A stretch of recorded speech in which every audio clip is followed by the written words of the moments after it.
Hello friends, happy evening.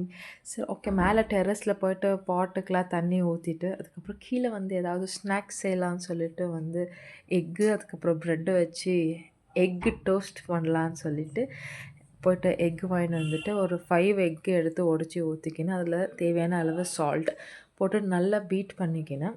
நல்லா நுர வர அளவுக்கு நல்லா பீட் பண்ணிவிட்டு அதில் மஞ்சள் தூள், அதுக்கப்புறம் வெறும் மிளகாத்தூள், கொத்தமல்லி தூள் போட்டு நல்லா இதை மிக்ஸ் பண்ணிவிட்டு அதுக்கப்புறம் பெப்பர் தூள் மறந்தாச்சுன்னு சொல்லிட்டு பெப்பர் தூளை போட்டு நல்லா ஒரு கலக்கிட்டு இதில் நான் இன்றைக்கி சீஸு பட்டர் போட்டு தான் செய்ய போகிறோம். ஸோ அதுக்கு தவா வச்சுட்டு கொஞ்சம் பட்டர் போட்டுட்டு கொஞ்சம் லைட்டாக சூட் பண்ணிக்கினேன். ப்ரெட்டை சூட் பண்ணி எடுத்து வச்சுக்கினேன். இப்போ நம்ம முட்டை கலக்கி வச்சோம் இல்லையா, அந்த முட்டையும் அதில் ஃபுல்லு தவாவில் நல்லா ஊற்றி ஸ்ப்ரெட் பண்ணியாச்சு. நல்லா பெருசாக ஸ்ப்ரெட் பண்ணியாச்சு. பிகாஸ் நம்ம 2 முட்டை வச்சு அதை நம்ம மடித்து சாப்பிட போகிறோம். அதனால் முட்டையை ஊற்றிட்டு அதுக்கு மேலே சீஸு நாங்கள் பீஸா செய்யலான்னு சொல்லிட்டு சீஸ் வாங்கி வச்சுருந்தோம். ஸோ அந்த சீஸையும் போட்டுட்டு கொஞ்ச நேரம் நல்லா முட்டை வெந்த பிறகு இந்த சைடில் இருக்கிறது எல்லாமே அந்த ப்ரெட்டு மேலே போட்டுட்டு கவர் பண்ணிடலாம்.